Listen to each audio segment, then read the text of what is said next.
In March 2013, the lifeless body of 29-year-old Rebecca Keller was discovered in a luxury villa on an exclusive Fijian island.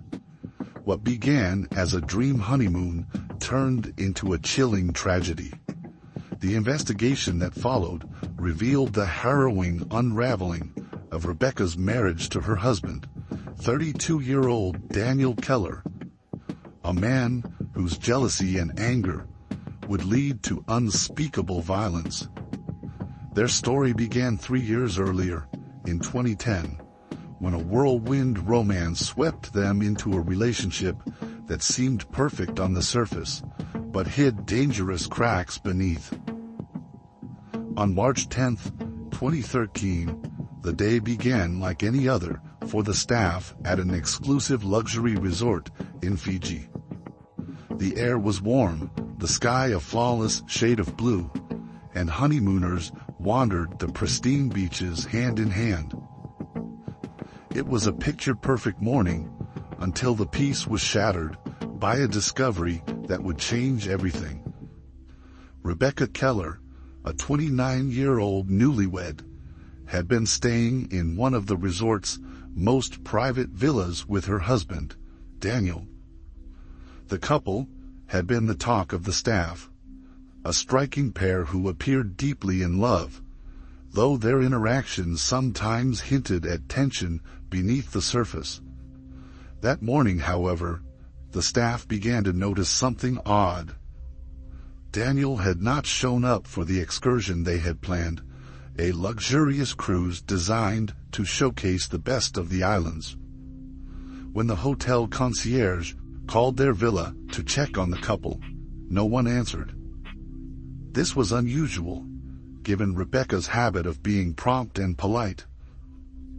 A housekeeper was sent to the villa to investigate. The scene inside was horrifying. Rebecca's lifeless body was discovered in the bedroom, lying on the cold marble floor. Her face was swollen and battered, with streaks of dried blood trailing from her forehead. The cuts suggested that she had suffered multiple blows to her head. A shattered champagne bottle, still stained with blood, was found nearby. The sharp contrast of red against the villa's white linens and elegant furnishings made the brutality of the act all the more jarring. Bruises ran along Rebecca's arms and torso, some fresh and others older, hinting at a history of violence that had gone unnoticed. Staff immediately called the Fijian police, who arrived quickly and began their investigation. By March 11, 2013, the story was already unfolding with grim clarity. Daniel Keller, 32, was taken in for questioning. He had been found slumped on a sofa in the villa's living room, his clothes wrinkled and faintly stained with what appeared to be blood. He claimed to have no memory of the previous night, repeatedly blaming his state of mind on excessive drinking. Hotel staff corroborated that Daniel had indeed consumed a significant amount of alcohol at the resort bar the evening prior. Witnesses described him as argumentative and agitated, particularly towards Rebecca. The couple had been seen arguing at the bar late into the night. Staff recalled Rebecca's attempts to calm Daniel, her voice low and measured, in contrast to his sharp, heated tone. He had accused her of paying too much attention to another guest, an older man who had been seated near their table. Though Rebecca reassured him, Daniel's anger appeared to grow. According to security footage later reviewed by the police, the argument spilled out into the resort's open-air lounge area, where Daniel was seen forcefully grabbing Rebecca by the arm as she tried to leave. Her face, though mostly obscured by shadows in the grainy footage, seemed strained, her body language defensive. The investigation revealed more. forensic evidence began to undermine Daniel's claims of memory loss. Fingerprints matching his were found on the bloodied neck of the champagne bottle, the weapon believed to have caused Rebecca's fatal injuries. Analysts noted how the force of the blows had caused the bottle to shatter, leaving fragments embedded in Rebecca's wounds. It was a level of violence difficult to attribute to an accidental or drunken outburst. The villa itself offered further clues. Blood spatter patterns indicated a struggle had taken place near the bed. Rebecca had likely been cornered there, with no chance of escape.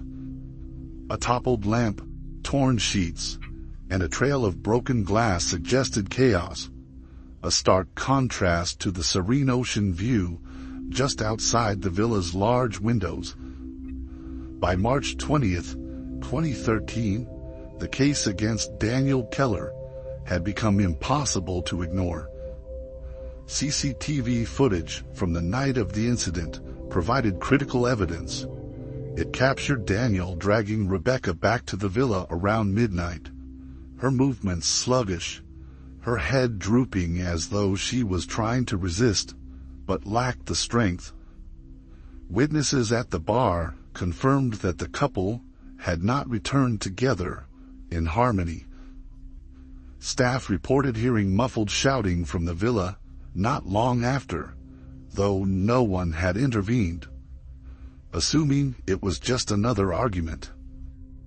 With these pieces of evidence, the fingerprints, the CCTV footage, and the forensic findings, Fijian authorities formally charged Daniel Keller with the murder of Rebecca Keller. His arrest marked the first step toward unraveling what had truly happened on that fateful night. Yet, even as he was taken into custody, questions lingered.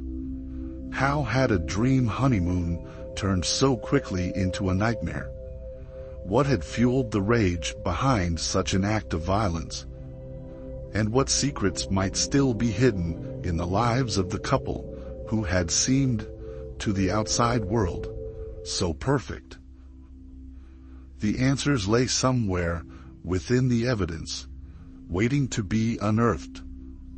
But for now, all that remained was the chilling reality of Rebecca Keller's death, a tragedy that had left her family, the resort staff, and the picturesque paradise of Fiji forever scarred. Rebecca Keller had always been a bright presence in any room she entered. She was the type of woman who left a lasting impression, not because she demanded attention, but because she carried herself with an air of kindness and creativity that made people feel at ease. As a marketing executive, Rebecca thrived on connecting with others, always brimming with new ideas and a passion for her work. Her friends described her as a dreamer, someone who saw the world as a place filled with possibilities. It was no surprise that when she met Daniel Keller at a networking event 3 years earlier, sparks flew instantly. Daniel was charismatic, the kind of man who knew how to make an impression. As a real estate developer, he was successful and confident, charming everyone he met with his wit and good looks. Rebecca was drawn to his ambition and the way he made her feel like the center of the universe. They quickly became inseparable. For Rebecca, it felt like the love story she had always hoped for, a whirlwind romance filled with grand gestures and promises of forever. But Daniel had a darker side, one that wasn't always visible. Behind the charm, there were moments when his temper flared, sharp and unyielding, often over the smallest things. He was deeply jealous, though he tried to mask it with humor or excuses. His drinking, while not constant, sometimes pushed his moods to dangerous extremes. Despite these red flags, Rebecca fell deeply in love with Daniel. She believed in his potential, in their potential together, and brushed aside her growing concerns. When Daniel proposed in Paris beneath the glow of the Eiffel Tower, she said yes without hesitation. The moment was picture perfect, like something out of a romantic movie. Yet, in the months that followed, cracks in their seemingly perfect relationship began to show. The wedding planning became a source of stress rather than joy. Daniel insisted on controlling even the smallest details, arguing with Rebecca over things as trivial as flower arrangements or seating charts. Rebecca confided in her close friends, sharing her worries about his controlling behavior, but she often downplayed them. She told herself it was just the stress of planning a big event, that things would get better once the wedding was over. And in some ways, it did, at least for a while. Their wedding was a grand affair, the kind that left guests marveling at the love they seemed to share. Rebecca clung to the hope that they were truly starting a new chapter, one that would be free from the tension that had shadowed their engagement. When they boarded the plane for Fiji on March 5, 2013, Rebecca was filled with excitement. This was their honeymoon, the trip of a lifetime, and she was determined to make it unforgettable. The first few days seemed to live up to that dream. The resort was stunning, nestled in a secluded part of the island, with crystal clear waters and sunsets that painted the sky in vivid hues of orange and pink.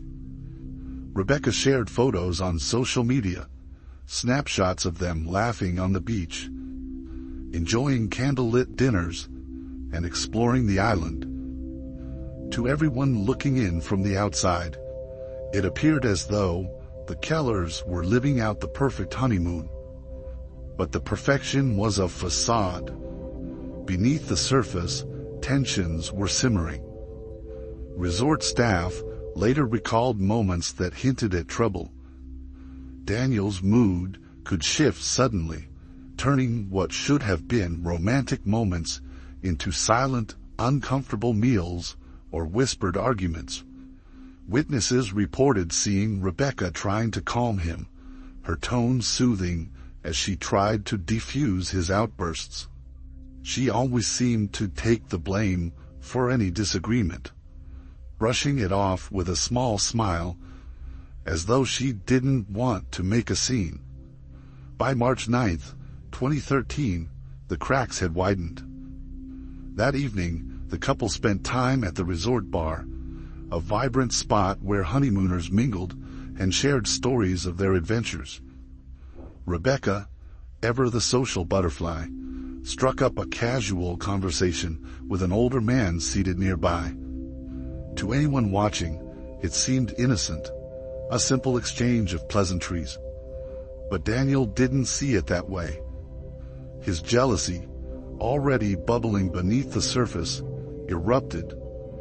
The atmosphere at the bar shifted. Staff and guests noticed the tension between the couple as Daniel's voice grew louder, his gestures sharper. Rebecca tried to reason with him, leaning in close as though to keep their conversation private. But his anger was impossible to contain. Eventually, staff had to intervene, gently encouraging Daniel to return to their villa and give himself time to cool off. As the evening wore on, the couple left the bar, their departure captured on the resort's CCTV cameras. The footage showed Daniel gripping Rebecca's arm firmly as he led her away. She didn't resist, but her posture was tense, her steps hesitant. It was the last time anyone saw Rebecca alive. The next morning, the sun rose over Fiji, casting its golden light across the tranquil resort. But inside their villa, something unthinkable had occurred. Rebecca Keller, the bright, creative woman who had once dreamed of a fairy tale romance, would never wake up again, and the man she had believed was her forever love would soon be at the center of an investigation that would reveal the darkness lurking behind their perfect facade. The events that unfolded on the night of March 9th, 2013, and the early hours of March 10th, 2013, told a story of rage, fear, and desperation. Forensic evidence pieced together the chilling final moments of Rebecca Keller's life, a sequence of violence that revealed the true extent of Daniel Keller's inner turmoil. In the villa, the evening had begun like many others during their honeymoon, but the tension from their argument at the bar had followed them back. Rebecca, likely exhausted and trying to avoid further conflict, retreated into the bedroom. At some point, she sought refuge in the bathroom, closing and locking the door behind her. Forensic experts later noted scratches and dents around the door handle, clear signs of an attempt to force it open. The wood near the latch was splintered, a result of Daniel breaking the door down in a fit of rage. What happened next was as brutal as it was tragic. Daniel's anger escalated beyond control. A champagne bottle, likely meant for a romantic toast, became a weapon in his hands. The investigation revealed that he struck Rebecca with such force that the bottle shattered on impact, sending shards of glass scattering across the bathroom floor. Blood spatter analysis painted a grim picture of the attack. Patterns on the walls and floor showed Rebecca had tried to shield herself, her movements desperate as she attempted to escape the blows. But there was no escape. Rebecca was struck multiple times. The first blow likely stunned her, leaving her vulnerable to the repeated strikes that followed. The force was concentrated, the angle and impact, suggesting that Daniel's rage was focused and unrelenting. Forensic experts later noted that the nature of her injuries indicated she had collapsed after a few blows, her body crumpling against the cold tiles of the bathroom floor. Blood pooled around her head, evidence of the fatal trauma she had suffered. The shattered champagne bottle lay amidst the chaos, its jagged edges smeared with blood. Tiny shards of glass were found embedded in Rebecca's skin, a cruel reminder of the violence she endured. Around her, items from the bathroom were displaced. A knocked-over soap dish, a torn shower curtain, indicating a struggle that was brief but intense. As investigators pieced together the scene, they began to uncover more about the man behind the violence. Daniel Keller's life had always seemed polished and successful, but beneath the surface, he carried the weight of a troubled past. Psychological reports revealed that Daniel had grown up in a household marked by instability. His father, an authoritative and often abusive figure, had instilled in him a deep fear of rejection. His mother, while nurturing in her way, had struggled with her own mental health, leaving Daniel to navigate a volatile environment. As he grew older, Daniel learned to mask his insecurities with charm and confidence, but those closest to him, including past girlfriends, had occasionally glimpsed the darker side of his personality. Unchecked anger, possessiveness, and a need for control were traits that often surfaced in moments of stress or conflict. While Daniel had never been violent before, his inability to cope with feelings of inadequacy or betrayal had always been a red flag. The investigation into Rebecca's death revealed that Daniel's anger that night was not premeditated. This wasn't a planned act of violence, but rather the culmination of years of unresolved rage and control issues. When Rebecca sought refuge in the bathroom, it likely triggered a feeling of rejection that Daniel could not tolerate. In his mind, her act of locking the door became a symbol of defiance, a challenge to his authority.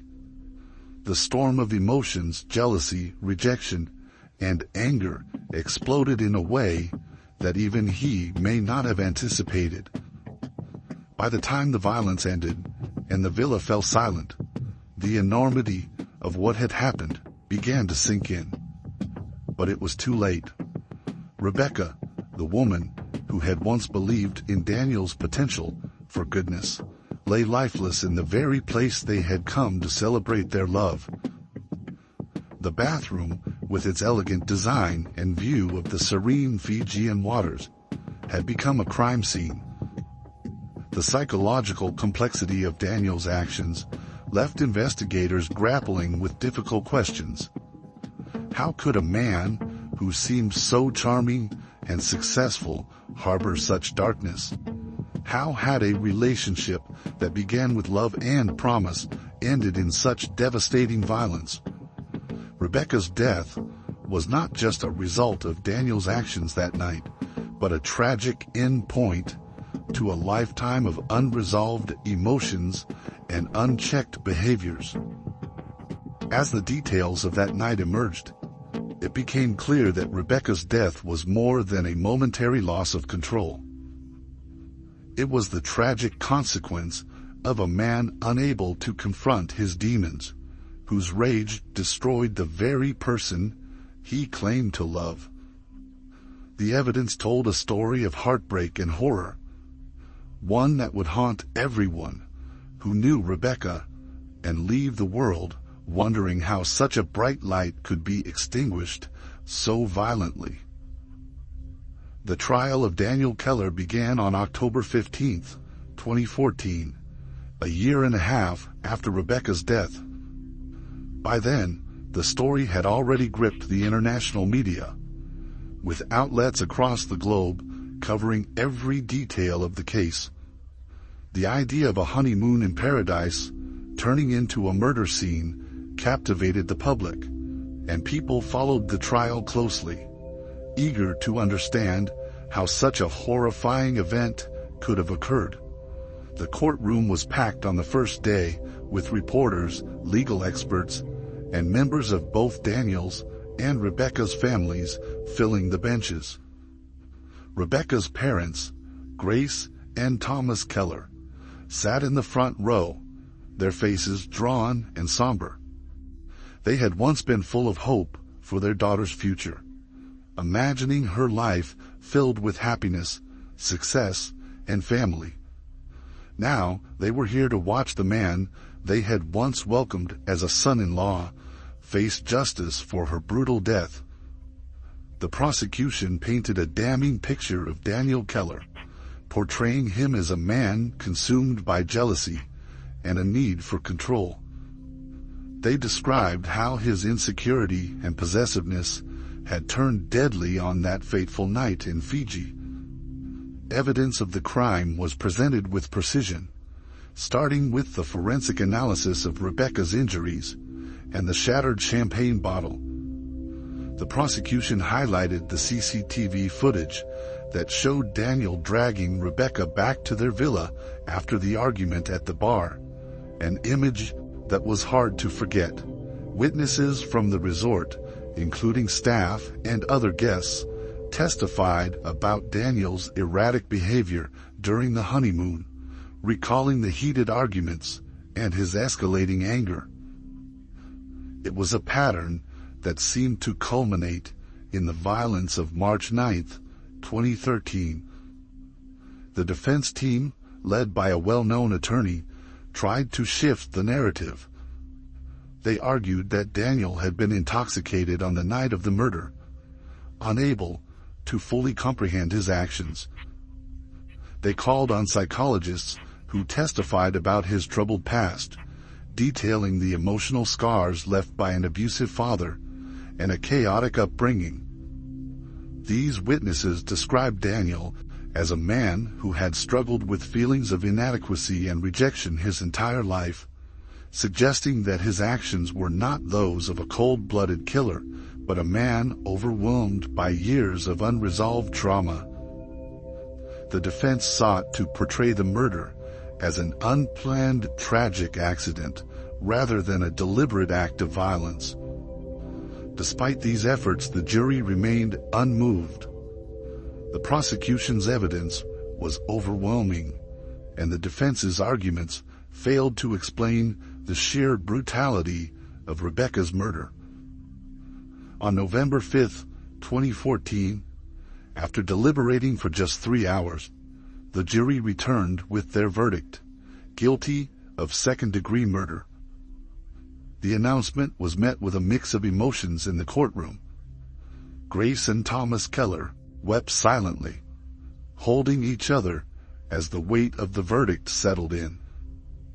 Daniel sat motionless, his face pale, as the reality of his conviction sank in. The sentencing took place 2 weeks later, on November 19, 2014.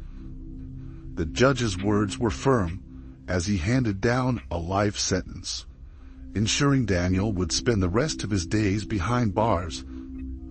For Rebecca's family, the sentencing provided a sense of justice, but not closure. The loss of their daughter was a wound that would never fully heal. In the aftermath of the trial, the lives of both families were irrevocably changed. Grace and Thomas Keller channeled their grief into advocacy. They began a campaign to raise awareness about domestic violence, traveling across the country to speak at events and share Rebecca's story. They hoped to prevent other families from enduring the pain they had suffered, urging people to recognize the signs of controlling and abusive behavior before it was too late. For Daniel's family, the fallout was devastating in a different way. His parents, James and Marilyn Keller, struggled to reconcile the son they had known with the man who had committed such a heinous act. The once proud real estate family became the subject of public scrutiny and whispers, their reputation tarnished. They withdrew from social circles, moving to a quieter town in an attempt to escape the shadow of Daniel's crime. Yet, even in their isolation, they carried the weight of shame and loss, mourning both Rebecca's death and the son whose life had spiraled so far out of control. The resort in Fiji, once a haven for newlyweds and luxury seekers, became infamous as the site of the tragedy. Its once pristine image was stained, and bookings dropped sharply in the months following the murder. For the staff who had been there that night, the villa where Rebecca died became a haunting reminder of the violence that had shattered their idyllic surroundings. Some left their jobs, unable to bear the memories, while others stayed, hoping time would dull the pain. As the years passed, Rebecca's story became a cautionary tale. News outlets revisited the case in documentaries and features, exploring the dangerous dynamics of seemingly perfect relationships. Friends of Rebecca often spoke about her vibrant personality, her kindness, and the dreams she had for her future, ensuring her memory lived on. The tragedy left lingering questions that would never be fully answered. Could someone have intervened sooner? Were there signs that Rebecca's life was in danger before they left for Fiji? And most hauntingly, could her death have been prevented if Daniel had sought help for the anger and insecurities that had consumed him? The trial and its aftermath stood as a chilling reminder of the darkness that can exist beneath a picture-perfect exterior. What began as a celebration of love in paradise ended in unimaginable heartbreak, leaving both families to grapple with the devastating consequences for the rest of their lives. Don't forget to like and subscribe for more updates on shocking cases, and be sure to check out our next story. Secret affair with cheerleader and the coach ends in brutal murder. Share your thoughts in the comments. We'd love to hear from you.